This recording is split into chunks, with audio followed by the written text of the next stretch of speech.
Olá, sejam muito bem-vindas, sejam muito bem-vindos a mais um episódio do Ribalta Podcast. O Ribalta é um projeto que nasceu da iniciativa de 4 amigos: Oswaldinho Mendes, ator; Eduardo Tolentino, diretor; Marco Antônio Rodrigues, diretor; e eu, Sérgio Rovre, dramaturgo. Uma vontade que a gente teve de sentar e conversar sobre a vida, sobre o teatro e tal. A brincadeira foi ficando séria e se uniram a nós a Bruna, que é a nossa diretora de produção, e o Tiago, que é o diretor do programa. Nós temos um canal no YouTube, que a gente pede para que vocês sigam, se tiverem oportunidade. O nosso convidado de hoje é um dos dramaturgos mais montados, respeitados e premiados da atualidade. É um amigo a quem eu admiro como amigo e como profissional. É uma honra ter o Nilton Moreno aqui com a gente. Obrigado, Nilton. Eu que agradeço.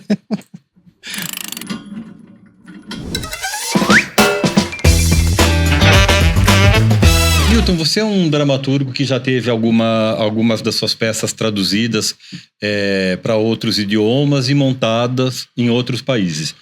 Não sei se você teve a oportunidade de viajar para ver essas montagens de textos seus lá fora. Caso tenha tido, como o teatro brasileiro é visto lá fora, na sua opinião, nesse momento?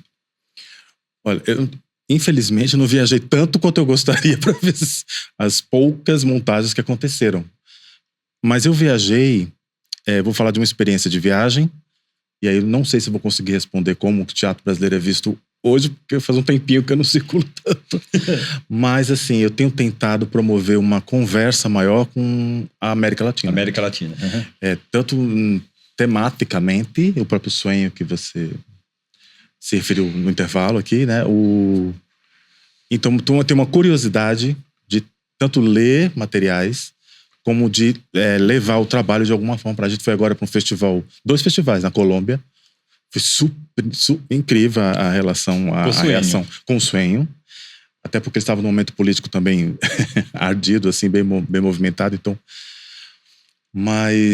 esse movimento eu estou tentando fazer. Estou tentando promover. Estou chegando perto do Celso Cury, que é um dos grandes produtores que está ligado com festivais na América Latina. Porque eu acho que falta mesmo a gente quebrar essa parede aí e se alimentar um pouco mais da loucura um do outro e dos problemas um dos outros.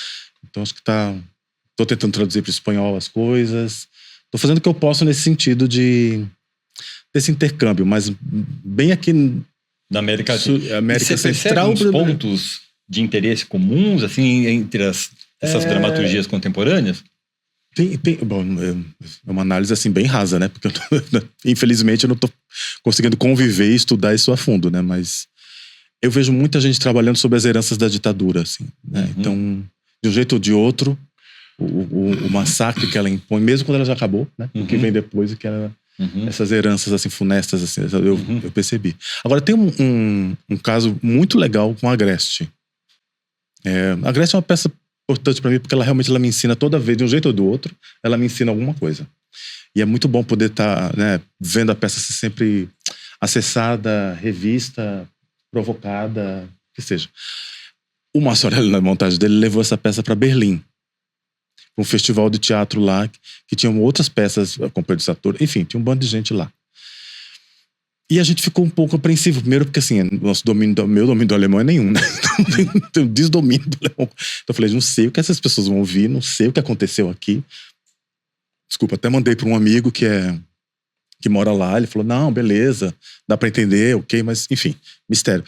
E não sabia por onde a peça ia entrar na cabeça daquelas pessoas, com aquela linguagem, com aquilo tudo. E quando chegou lá, na hora que foi debater a peça, rolou, né? A peça aconteceu, o povo aplaudiu, falei, tá bom. Aplaudiram, não foram embora. Os pontos que eles acharam de interesse com a peça era a ideia de porque lá na história conta a história de uma cerca que divide 2 mundos, né? Era a ideia do muro que divide, uma cerca que divide, e do extermínio da diferença, que é um pouco o tema que vem da sequência. Então, toda a análise, Nordeste, ok, era nesses lugares. As memórias, né, que estão dentro daquela... É engraçado. Eles levaram para lá. Fizeram o público que estava ali, pelo menos, nos 2 dias do festival. Eles levaram para esse lugar. O símbolo, né, que está dentro da obra, e você não entende como ele viaja, né? Acho isso tão interessante, assim, de poder... Então, a conversa foi por aí. Daí eu achei que, e a tradução, e não sei o quê, e essa fala nordestina, e a homofobia, e lesbofobia, e não sei o que, fobia. Não, eles pegaram nesses dois lugares. Interessante. Inclusive porque pega fogo, né? Incinera no final a casa. Sim, Então sim. são cinzas. Aí ainda fala cinzas. Aí pronto. Aí era o que faltava para conectar. Não sei se eu te respondi, mas não, assim... Sim. Vem cá, até que ponto você acha... Você estava falando aí das ditaduras latino-americanas sendo passadas a limpo. Até que ponto você acha que isso fica incorporado na nossa alma, mesmo dos homens e das mulheres de boa vontade?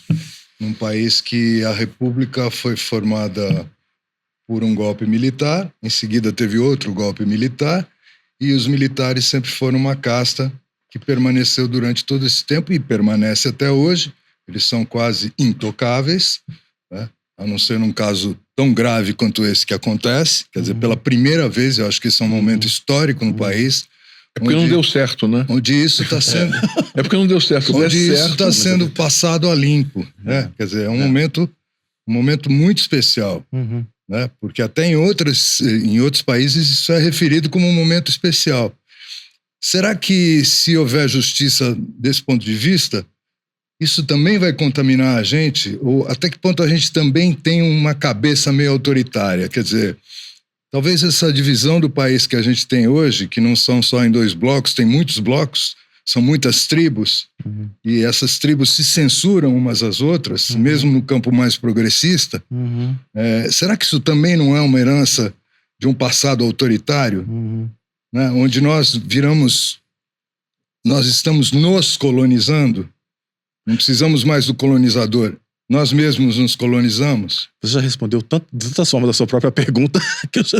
Mas olha... Eu uso o espaço também para fazer uns comentários. Não, excelente. Eu só vou uma parte jocoso, que nem é tão jocoso assim, mas como eu sou sagitariano, a piadinha sempre tá... Você também é sagitariano? Você também é sagitariano? Sou. Mas enfim... Mandão, né? Diretor é Mandão, Antunes, Gabriel Vilela. Márcio Abreu. Tudo signo de Mandão. A diretora de produção. Diretor de produção, nossa, a Bruna também. Eu tenho uma amiga astróloga. O comentário jocoso eu tenho uma amiga astróloga que ela fala que o grande problema do mapa do Brasil é a questão dos militares. Eu falei, bom, não precisava nem ser ter lido isso. Não precisa ir para as estrelas, né? Até aí. Mas ela falou, ela fez um estudo. Então... Falou que, nossa, que negócio enroscado desse país. É mesmo? Ela falou pra mim. Depois, em off, eu posso... Depois, em inbox, a gente põe em contato dela, se quiser.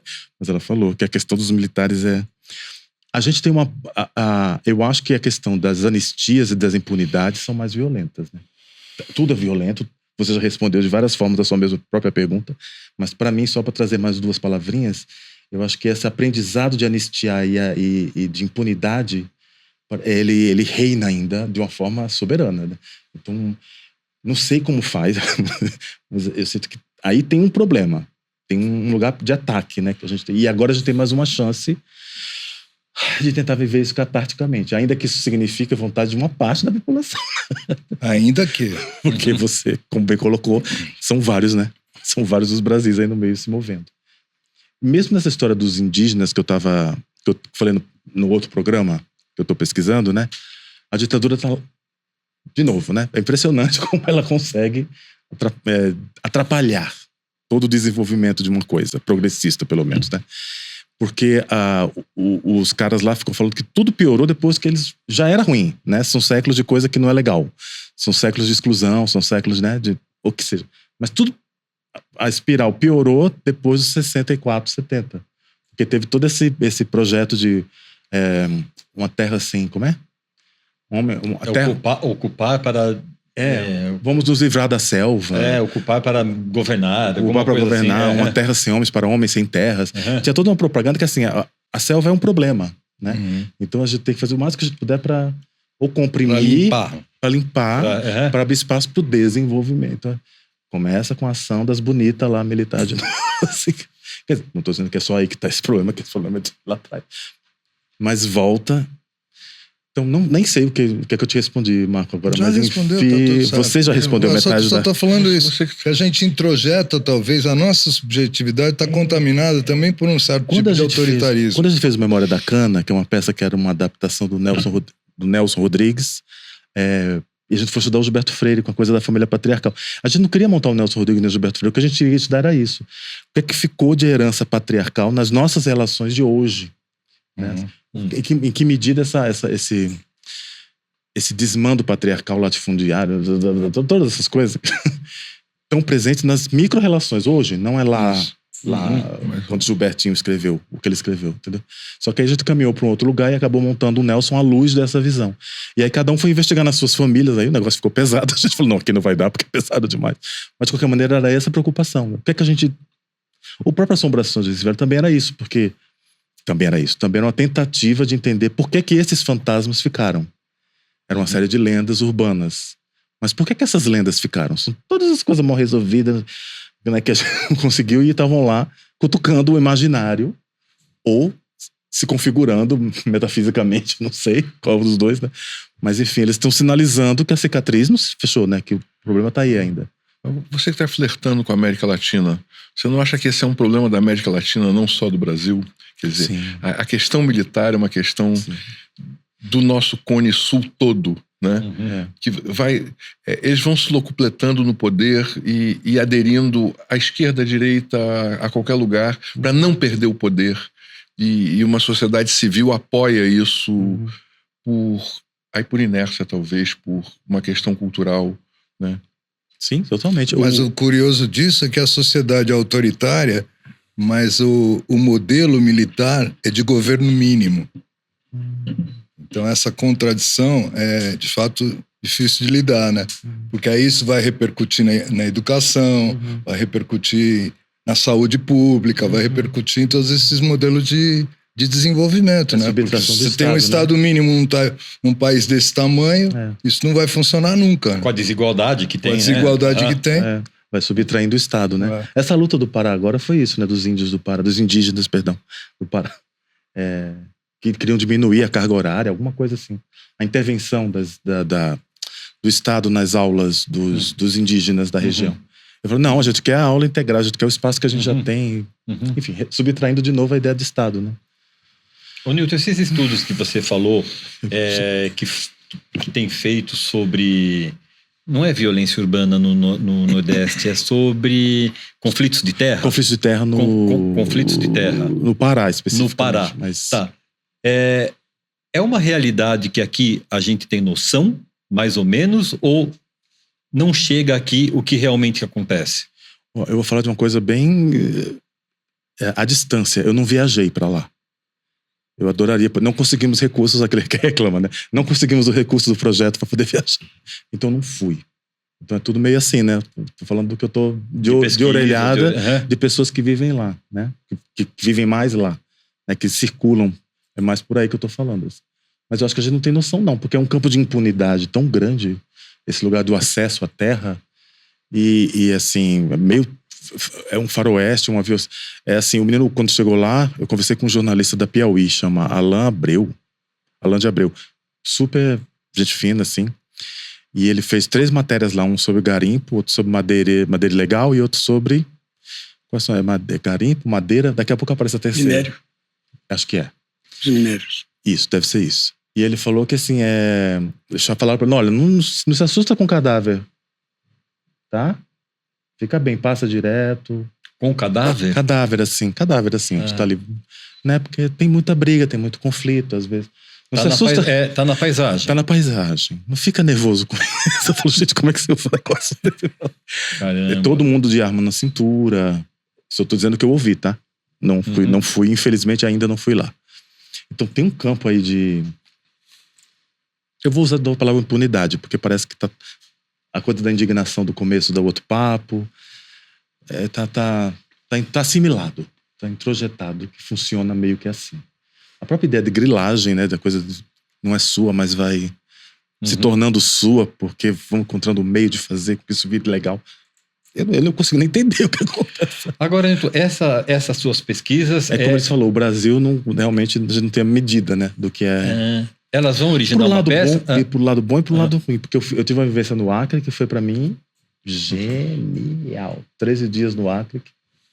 Foi incrível. Podemos falar depois se você quiser. Mas... No Acre você foi fazer o quê? Fui fazer uma oficina de 10 dias numa fundação lá que é a Usina João Donato, que foi, enfim, estatal ou da prefeitura, não lembro, que o João das Neves coordenava quem ia, quem não ia, e me levou um dia lá, fiquei 10 dias lá. Foi fantástico.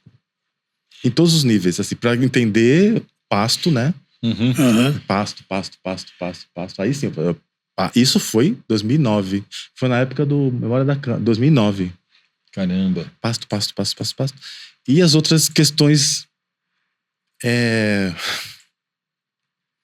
Por exemplo, lá tinha um casamento, lá o São João, a festa junina, é muito forte, eu não sabia disso.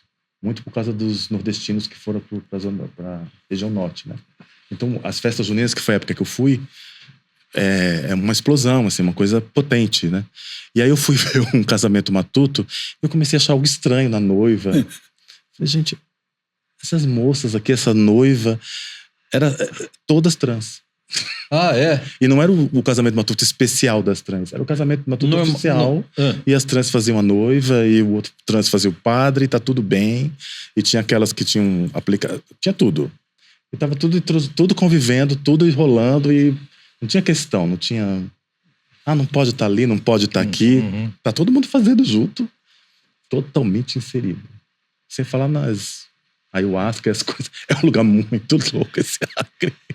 Mas enfim, você perguntou se era uma Não, eu tinha perguntado se seu interesse é transformar isso num espetáculo. Peça. Sim. A gente está fazendo uma história que é em torno de uma família de grileiros, de fazendeiros.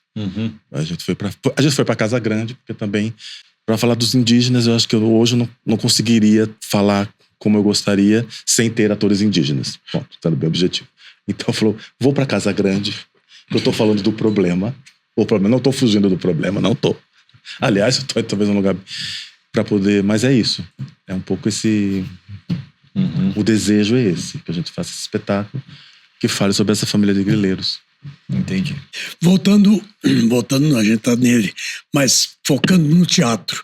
Isso me leva a pensar numa coisa que sempre me incomodou desde... Tenho 78, então... 70 anos, quando eu comecei a pensar nessa coisa. O Brasil é muito grande. Então, quando você fala num teatro brasileiro, de que teatro brasileiro você está falando? Quando um amigo de fora fala assim, como é que está o Brasil? Eu falo assim, como é que está São Paulo, eu posso te dizer. O resto você pode saber aí também, atualmente. Então, é possível você falar num teatro brasileiro ou você vem de uma terra que tem grandes autores, né? E gente de teatro. O Nordeste tudo tem. Como é que esses vários teatros, porque teatro para mim não, para a humanidade, é uma arte que tem endereço, local de nascimento, ele tem CEP, teatro que se faz.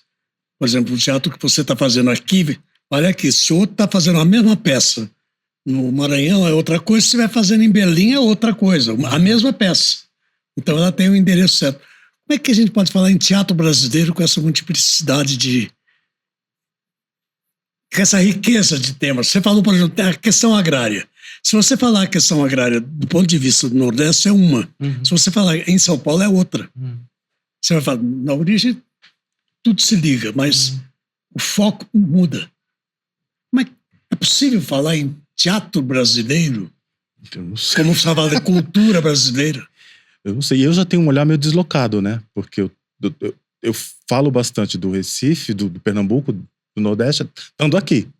Então já é um filtro que tem relação, que tem um histórico, mas que também já estou aqui contaminado por tudo isso que São Paulo é. E tanta gente de teatro que eu vejo fazendo, né?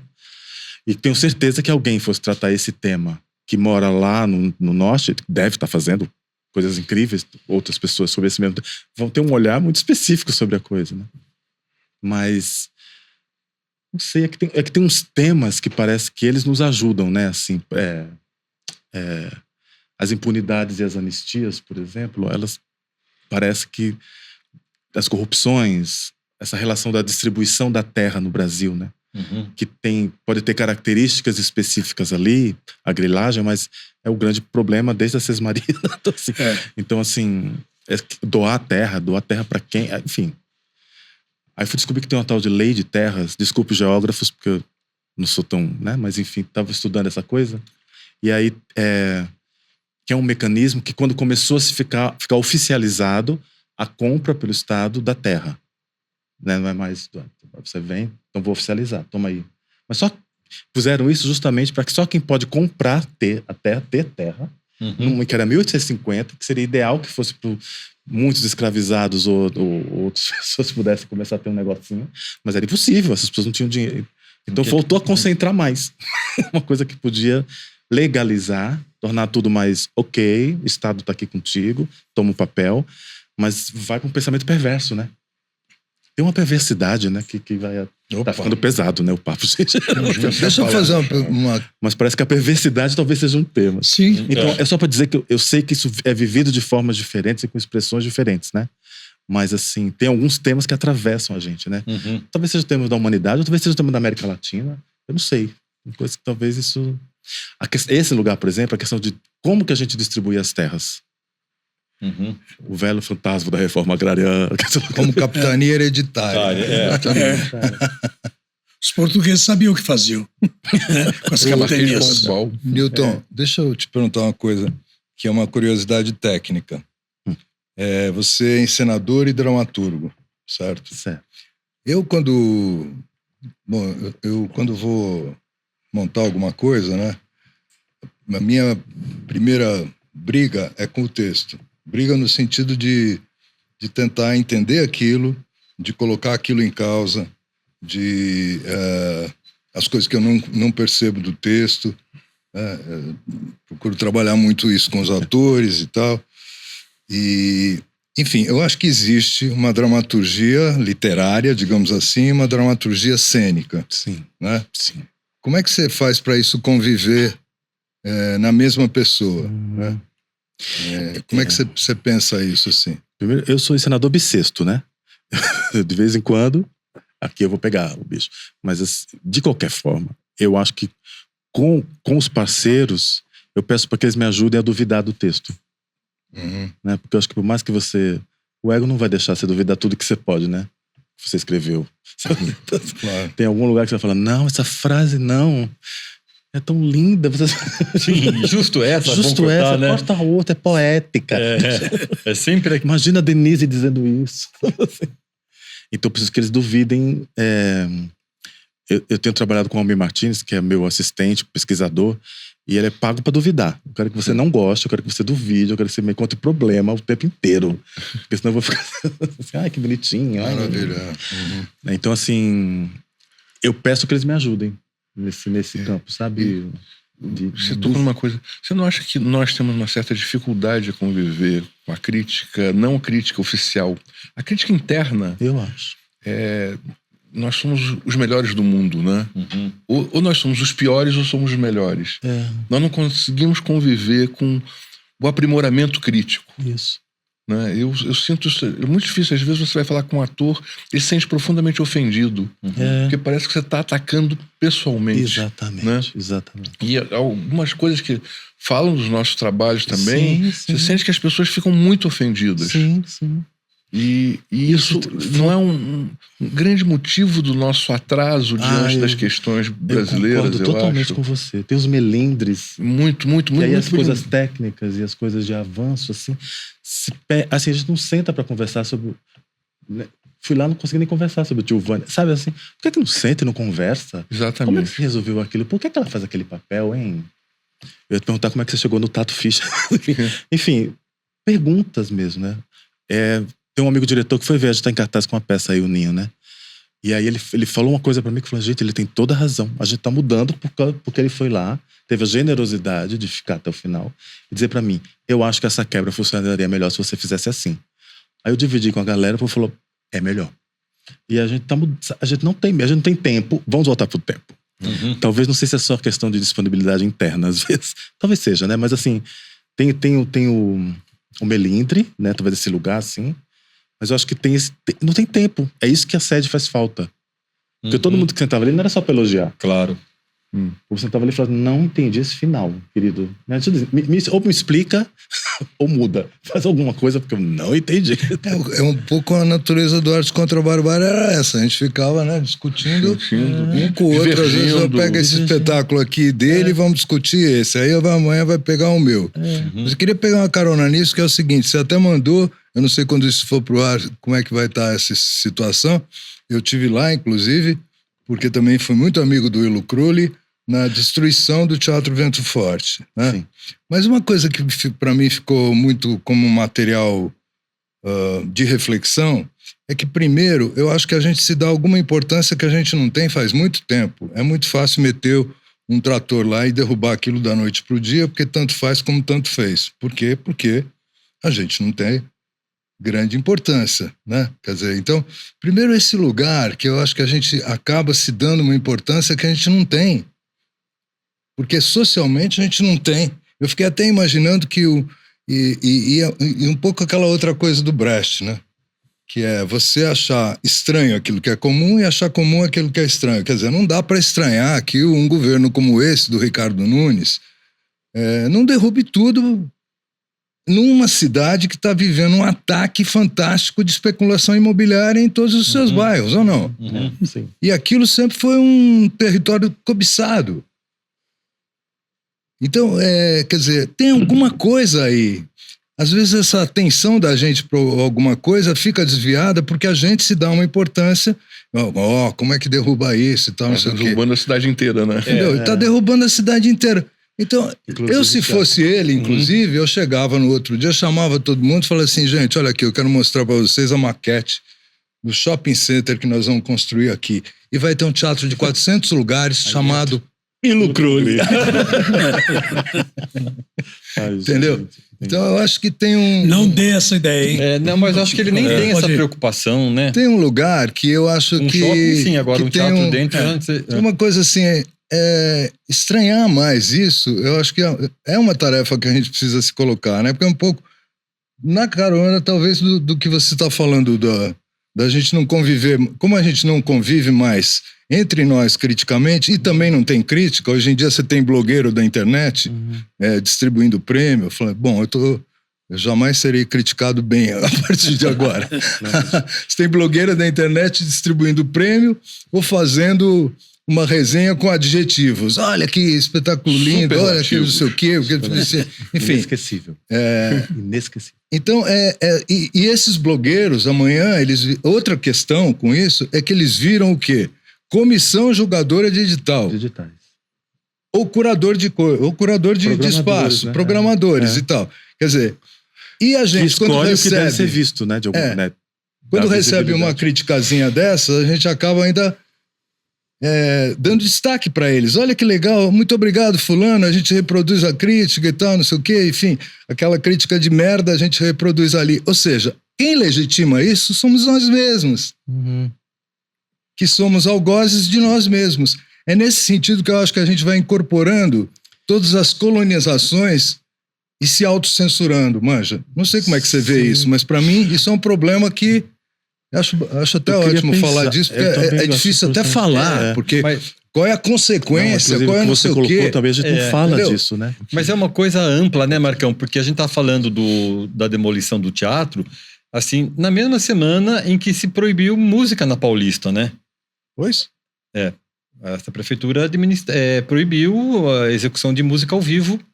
Também não sei se até a exibição desse programa essa proibição vai estar em pé ainda ou não, mas né, nos domingos na Paulista, né, muita gente fazendo música ao vivo, aquilo também foi proibido. Então parece que é um ataque, né, assim, tipo, pensado em várias frentes, né? Claro. Né, eu boto abaixo um teatro aqui, eu tiro a música daqui, sabe? E fica realmente isso. E a gente fala pouco sobre isso, se mobiliza pouco. Quando a gente vê, cara, Uma pergunta. Agora eu vou fazer uma pergunta da sua pergunta. Vocês acham, como é que a gente pode agir para que a gente possa conviver mais artisticamente nesse sentido? São questões mesmo também que me atravessam. Eu sei que teve Arte contra a Barbárie. Incrível. Mas É um projeto que você convida um diretor para estar convivendo, ou você coloca o crítico acompanhando o processo, o crítico não chegar só no resultado e dizer é inesquecível e dar 5 estrelas. Eu acho que... O que é? Esse programa é uma tentativa de romper essa barreira. É pequeno. Ah, sim, aqui sim. É uma tentativa de romper essa barreira. Porque eu me lembro antes de eu vir morar em São Paulo, eu vinha sempre em São Paulo ver teatro, porque como você tinha teatro de quarta a domingo, de terça a domingo, 2 sessões sábado, às vezes 3, porque às vezes tinha meia-noite. Então, vinha aqui com uma turma, a gente vinha de ônibus ou num carro cheio de gente e assistia 8 peças do que estava sendo... Aí você chegava no Gigetto, no Orvieto, no Montechiaro, né? E tinha, de repente, o Antunes discutindo com Plínio Marcos. Com Plínio Marcos, ou Flávio Rangel com o Zé Celso, em vozes alteradas. E você, como principiante de teatro, você ficava fascinado com aquilo. Legal isso. Isso é uma peça, hein? Nós perdemos, o Oswaldo deve ter vivido muito isso, né? Um pouco. Ademar, né? Eu sinto que a gente perdeu... e ao mesmo tempo, assim, você via, né? Chico Buarque, Caetano Veloso frequentavam o Teatro Oficina, Glauber. Existia um trânsito, artes plásticas, o Oiticica. A gente se isolou de tal maneira de tudo, como se assim, o teatro fosse uma arte suprema. O teatro que a gente faz é mais supremo do que o supremo dos outros. E uma discussão rasa. Porque é uma discussão superlativa e adjetiva. Adorei, né? Dando aula, eu digo assim, não te gostou, gente. Quer saber por quê? O que você gostou? O que você releva disso? Então, nós nos tornamos uma sociedade só qualificativa. E punitiva. Além de tudo, punitiva. Que é mais grave ainda. Né? Porque você não admite que a pessoa não pensa igual a você. Isso. Já que você botou lá no passado, eu lembro que as discussões não era coisa... Se tivesse vários diretores ou um ator-diretor numa mesa de Gigetto, do Montechiaro, que você lembrou, não estavam concordando. Havia uma discordância braba. Mas entre eles, chegasse uma pessoa de fora que não fosse da tribo, falasse, pô, tá tendo uma briga, tentasse entrar. Tava ferrado, porque levava uma porrada assim, você não. Mas eu tô falando o que ele falou. Assim, não. Ele pode falar, você não. Quer dizer, tinha um sentido de... Um pouco de tribo também. Quer dizer, eu posso falar de você, agora não vem o cara de sapo de fora. Eu não acho nem um pouco bom, acho o espírito de porco, em vez de espírito de corpo. Não, mas não se permitia, não ficava nesses elogios assim, quer dizer... Sabe, um dia que eu lembro que aconteceu comigo, por exemplo. Coisas de Plínio Marcos, né? Plínio falou assim, porra, tinha feito uma peça minha, do Getúlio, O Tiro no Coração, que estava lá no Auditório Augusto. Aí cheguei no Gigetto, dias depois, o espetáculo já tinha estreado, o Plínio falou assim, porra, viu o nosso amigo César Vieira te elogiando lá, porra. Nada, quando ele foi ver o espetáculo, ele veio pra cá e acabou com o seu espetáculo. Porra, que é uma bosta aquilo lá. Ele tá te elogiando. Ou seja, depois falei, o César falou, não, mas claro que essa intriga do Plínio, todos aqui conheceram o Plínio, sabem como é que era o Plínio. Mas não tinha esse pudor, assim, eu não fiquei ofendido. Ninguém ficava ofendido por ouvir do outro. Não gostei, Marco, do espetáculo. Acabou. Mas se conversava a respeito. Isso daí voltando para o Ribalta, que é uma necessidade da gente falar, porque é falando merda que a gente acaba falando assim, não, isso é merda, bota isso para o lado, vão ao que interessa, entendeu? Isso eu sinto falta da minha geração, cada um... Na sua geração, que é mais nova, bem mais nova que a minha, não sei como é que você sente isso. Por exemplo, você tinha os seus interlocutores da Unicamp, aquela turma que veio com você. Mas também tem a questão das escolhas também, né? Das famílias, né? Porque, por exemplo, o Sonho, eu tenho 6 diretores que são atores e cada um com experiências que carregam uma coisa uma pesquisa aqui, muita gente dos fofos, ok? Então, ficamos circunscritos nessa família gostosa. Mas mesmo os fofos, já era uma briga, um pega-pra-cá incrível, porque era gente também, né? Tinha gente do circo, mas tinha gente da performance, tinha gente da dança, enfim. Mas eu acho que essas visões diferentes, sabe, eram provocativas pro texto. Enriqueciam, né? Exatamente, entendeu? Quer dizer, o Léo Pacheco tem né, uma trilha aí com Bom Denise, outra trilha. O Zé Roberto Jardim com as suas leituras. Outro caminho aberto, outros experiências teatrais com outros dramaturgos. Então, assim, cada um, sabe, ia cutucando de um lado, do outro. Isso me ajuda. Isso me supre um pouco desse lugar, entendeu? Assim, os 2 lugares que eu vivi isso, que eu acho que eu consegui dialogar melhor sobre o trabalho, ouvir assim, o que é que você realmente achou? Pode falar, joinha. Foi na sede, porque os que ficavam ali sentavam e a gente já ia circulando e falando. E depois a gente, no outro dia, elaborava a coisa assim. Fulaninho, o Tolentino falou um negócio, gente. Ih, o que é que ele falou, hein? Aí começa. Ih, será que é? Será que não é? Tinha. Entendi. E na danada do projeto, que eu não sei porque isso acabou, me desculpe se alguém sabe se teve alguma questão, mas eu não entendi até hoje, porque não mantiveram a tal da formação de público. O projeto de formação de público que ia para os céus. Hã? Do Jane Rato, não foi, não? Foi Jane Rato, né? Eu não lembro. Do Rato. Rato, Época do Rato. Foi O Celso Frateschi, secretário de Cultura. O Kio tava nisso também. Mas eu achei essa experiência... Eu não tava na equipe de organização, eu tava na linha de frente, porque eu era um dos grupos que ia fazer. Então, e quando a gente ia para os céus, e todos eles, e aí aquele professor vinha conversar com a gente antes, conversava com a turma, aí a gente fazia, aí tinha debate, aí tinha não sei o quê. Gente, a gente voltava depois lá, era muito rica a discussão. Em outro lugar, porque era gente que não tinha acesso a nada. Teve um céu que a gente... Tem 2 histórias, uma é tragicômica, a outra... Mas enfim, teve um céu que a gente foi que as pessoas nunca tinham ido ao teatro mesmo. Então elas não tinham as convenções mínimas, assim. Então quando a gente entrou sem maquiagem, eles ficaram esperando. Eles são legais, mas cadê eles? Eu falei, gente, mas... Olha o gap. Olha o tamanho do negócio. Eu falo, caramba, eu não tô acreditando nisso. Não tá acontecendo, não. E teve um outro que tinha uma briga de... São exemplos bobos, mas que falam assim, como a gente tá longe, né? E desses... Enfim, me aproximou de um buraco cultural, de uma lacuna, como nada mais me fez. Ao mesmo tempo, nessa ingenuidade, surgiam perguntas assim, sabe, puras, assim, de quem tá descobrindo a coisa teatral na hora. Como é que você faz para fazer isso, já que... Mas o seu personagem corre tanto, o que significa esse personagem para você de verdade? Umas perguntas assim... Tão básicas, mas tão verdadeiras na relação, descobrindo que jogo é aquele, né? Quando eu fui lá pro Acre, eu tô inventando tudo aqui, né? Isso aí tá ótimo. Quando eu fui lá pro Acre, a gente foi trabalhar Hamlet. Ninguém conhecia Shakespeare. Aí eles foram ler o tal do Hamlet. Metade, que era evangélica, desculpa, gente, mas é verdade. Metade que era evangélica falou, não sei se quero. A outra que não era, falou, isso é melhor que videogame. Porque começou a ver ali os tiroteios, as tramas, não sei o quê.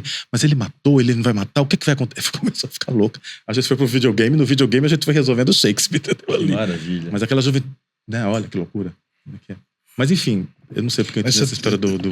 Eu tava voltando... Eu tava voltando pra essa questão da pergunta que eu fiz mesmo, né? Esse programa, eu já entendi que isso é maravilhoso, ok? Que são as outras estratégias, né? Porque eu notei que as pessoas estão começando a fazer debates, muitos debates depois do espetáculo agora. Só uma coisa, Robert. Pra ter essa necessidade de... É porque é nesse lugar... você pra uma devolutiva, assim, pra... Me diz alguma coisa do que eu tô fazendo aqui. Porque eu acho que é nesse lugar do encontro, né? Eu acho que eu não gosto muito de ficar com essa coisa... no passado era melhor ou é pior, não interessa. Mas eu acho que tem uma coisa, assim, algumas características... Que são assim, a tentativa de criar movimento, manja? Que é quando você mistura, por exemplo, a música com o teatro, com a universidade. Você tem um cruzamento de coisa. O que eu acho que tem hoje em dia é que cada um está no seu quintal por causa do tempo e da sobrevivência, digamos assim. Né? Então, o que a gente faz hoje não é uma perspectiva de algum tipo de sonho, é uma perspectiva de diminuição de dano. Na verdade, a gente está tentando diminuir o dano, né? Você vai tentar fazer a tua peça, eu vou tentar fazer a minha e etc. E não dá tempo de cruzar muitos canais. Acho que é uma característica do próprio país, ou do próprio momento, do mundo, entendeu? E inclusive esse dado de você ter que cuidar do seu próprio, você tem que defender o seu próprio a ponto de virar todo mundo meio narciso, né? O que eu faço é do caralho e tal, o que eu faço é do caralho. Todo mundo que faz é do caralho e foda-se, você não pode tomar pedrada, porque se você tomar pedrada o narciso vai pro caralho. Não é não? Então, acho que isso é um problema pra gente, é um problema pra arte hoje, é um problema pra se colocar. Quer dizer, como é que a gente resgata um pouco esse tempo onde o movimento, né, esse tempo matricial, esse tempo quase religioso, onde você tinha essas trocas. O Folias, por exemplo, tinha um conselho artístico que era Paulo Arantes, Siná Camargo Costa, não sei o quê. Quer dizer, se você fazia alguma coisa, você chamava os caras chamavam a tropa deles, aí chamavam outras tropas. Enfim, tinha uma coisa nisso aí, né? Mas hoje em dia eu acho que a gente tem que defender o nosso, porque senão nós fodemos. Não sei. Ô Newton, uma curiosidade, a gente tem falado bastante do seu trabalho como dramaturgo, né? Queria que você contasse um pouco do seu trabalho como cronista, que você tem 3 livros dos contos, né? de contos e tal.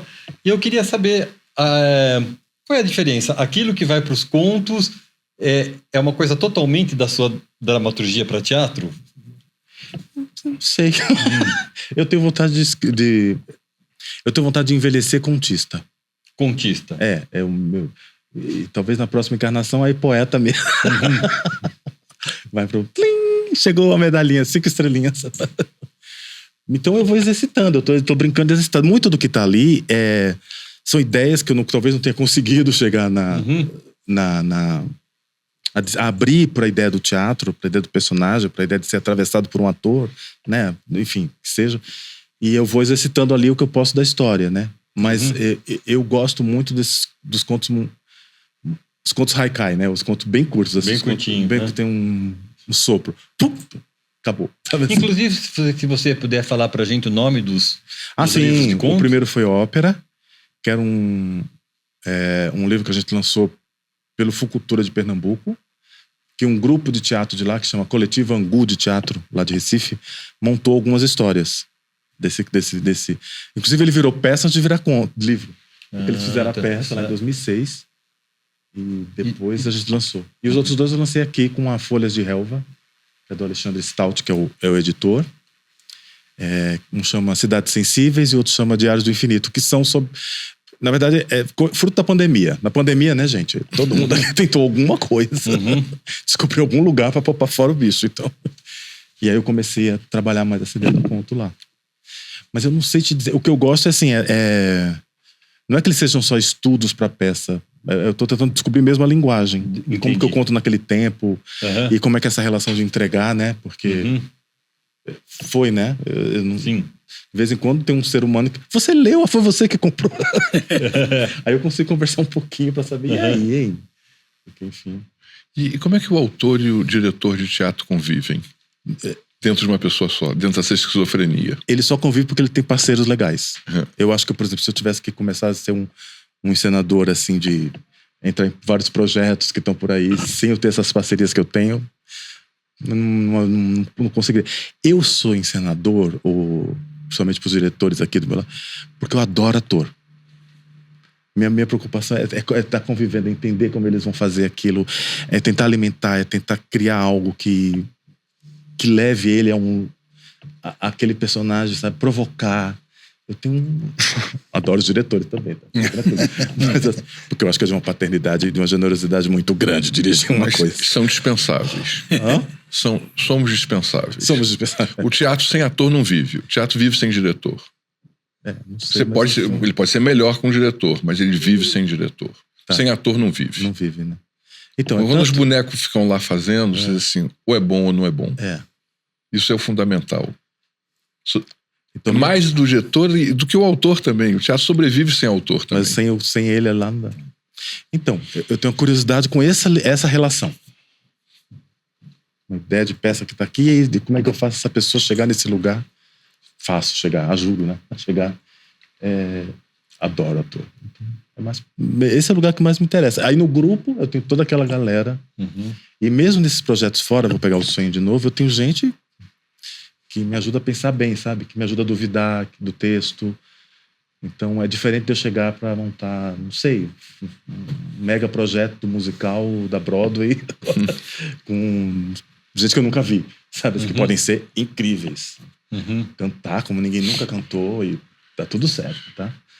Mas eu não sei se eu vou funcionar. Deixa eu te perguntar uma coisa que é uma questão que me angustia bastante, me perturba, na verdade, né? O teatro brasileiro, desde o João Caetano, ele sobrevive pelo artista que se empresaria, né? Quer seja diretor, autor, né? Os autores que se empresariaram em algum momento foram os que sobreviveram. Plínio, Guarnieri, Suassuna, cada um deles se empresariou em algum... Nelson, cada um deles se envolveu com a produção em algum momento. A história dos nossos atores também é essa. Como é que você encara... Não quer dizer que pessoas geniais não tenham sobrevivido, mas o quão mais difícil é para quem não se empresariou. Como é que você encara hoje no Brasil essa possibilidade de se empresariar? Se você concorda com isso que eu estou dizendo. Pode não concordar não, mas... Ele deixou a pergunta mais difícil pro final. É a última. O Tolentino não consegue, gente. Para fechar, hein? Ele tá olhando ali e fala, agora eu vou. Eu nem sei como é que eu tô sobrevivendo até hoje. Eu tenho uma empresa de produção. Vou começar pela... Mas, assim, é um malabares tão louco que eu não sei nem te dizer como é que eu consigo compor com um ano letivo. Sabe assim? Como é que eu fechei Gente, eu fechei o ano letivo. Uau! Não, parece que passou um maremoto, aí veio uma coisa, veio outra. Ufa! E eu tô num lugar legal, um lugar de privilégio que as pessoas ainda procuram. Nilton, tem um texto? Faz um negócio aí pra gente. Eu ainda tô nesse lugar. E por esse bando de gente chega pra mim perguntando como é que a gente faz? Como é que eu começo? Pra onde é que eu vou? Como é que você paga suas contas? Para quem eu apresento o meu texto? E eu vou ficando nervoso. Um ataque cardíaco. O empresarial sempre ajuda. Eu acho que se a gente conseguisse descobrir outras formas de produção, né? Eu sinto que a gente também está meio preguiçoso nesse lugar. Completamente. Não sei se é preguiçoso a palavra mesmo. Ótimo. Porque a gente não está conseguindo pensar. Só tem uma instituição possível, né? E uma faixa salarial possível, um jeito e um tempo possível. Se a gente conseguisse armar outras... Não sei te responder isso, não. Mas que a gente tá preguiçoso sem pensar outras formas de produção, a gente tá, né? Porque... E aí, o que me angustia também é pensar que a gente... Vou falar mercado, né? Não sei se essa palavra é proibida ou não, mas a gente tem um mercado imenso, né? A gente tem mais de 200 milhões de pessoas e a gente não consegue fazer com que uma parcela disso pague para ver a gente. Tem uma coisa...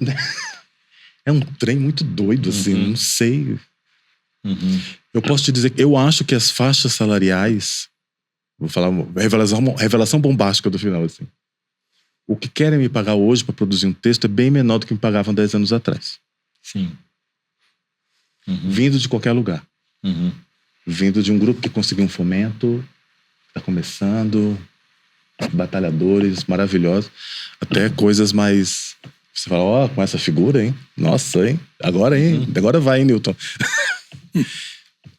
Diminuiu. Parece que ele tá falando que parece que a nossa importância... Tudo tá mais restrito. É uma sensação que eu tenho. Triste, né? Terminar assim? Ou é bom terminar assim? Não sei. Eu acho que... Né? Mas você... Sem querer terminar, mas só falando que... Não, para terminar o nosso papo aqui, me caiu na mão, nesse momento que a gente está gravando, um texto seu, que nesse momento é inédito, que é muito bonito. Juego de Niños, jogo de crianças. E você criou para 3 velhos. Por isso eu tive o prazer. E você fala da poesia. Você lê esse texto, é poesia pura, né? Poesia pura. E você fala de um tema que te tocou, hoje muito ligado à coisa da migração, da imigração. De pais que se separam dos filhos, jogam os filhos e vão viver outra vida. Quer dizer, essas crianças estão perdidas. Então, são os 3 velhos com memórias de crianças, né? Um pouco isso. como nasceu esse texto? Esse texto fala muito desse momento do trumpismo, né? Mas ele fala de todas as crianças, de todos os deserdados, sabe, desde a faixa de Gaza até os imigrantes europeus, os africanos que vão para, enfim, o mundo inteiro. Como nasceu? Fala um pouco desse texto para... Eu acho que ele é otimista, esse texto. Né? Por incrível que... A poesia salva, né? O tema é terrível. Espero. Mas a poesia... Falo como leitor do texto, né? Esse texto, ele, claro, começa com as histórias que eu fui lendo das crianças separadas dos pais lá nos Estados Unidos. No primeiro mandato do No Trump, primeiro né? mandato do Trump. E lá ficou. Aí quando começou a guerra, a loucura de Gaza, e a quantidade de crianças destruídas, em todos os sentidos destruídas, esse mundo que destrói todas as infâncias, assim, né? Aí ele voltou com tudo. Então, na verdade, ele tem a linha de frente, que é o horror do trumpismo, lá naquela coisa. Mas, na verdade, o que está por trás, que detonou a escrita dele, foi quando começaram a chegar aquele bando de criança com... Enfim, não preciso repetir aqui para vocês, que acho que todo mundo aqui viu, né? E aí fiquei pensando, né? Um mundo que fazia isso com a infância desse jeito tão assustador, o texto vem daí. Né? Ele tinha uma sementinha, mas ele decidiu acontecer alguma coisa quando pintou essa violência excessiva e quase desse amadurecimento. Elas tinham as crianças que falavam que parecia que tinham uns 80 anos, né? Sim. Porque já viveram 80 anos numa bomba que explodiu, que partiu a mãe em 300 pedaços, e ela carregando a mão do... Eu vi isso, ela carregando a mão do pai aqui, falando, a mão do meu pai, assim, como se nada tivesse acontecido. Eu falo, gente, são chega, crianças né? sem infância. O lindo é disso, porque você fala de crianças das quais foi roubada a infância. Toda, né? Que vale para qualquer momento, vale para o Brasil, vale para... Aí a gente vai encaixando, infelizmente, os modelos de violência contra as infâncias. É a poesia que nos salva, cara, para olhar o mundo e falar assim, pô, não vai bem. Não vai bem. Como dizia o velho Brecht, né? Assim vai o mundo e ele não vai... Desconfio que ele não vai bem.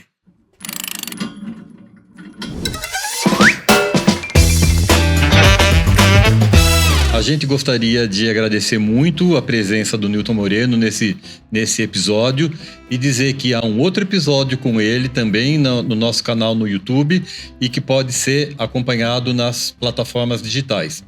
Então, por favor, se inscrevam no nosso canal do YouTube para ver esse episódio, rever e outros episódios com outros artistas.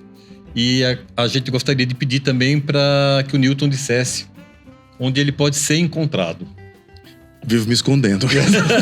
Nas redes sociais. Mas as redes sociais, eu tô no Instagram, no @NewtonMoreno9. NEWTON, Moreno 9. Então é isso, gente. Obrigado e até o próximo episódio. Obrigado, meu.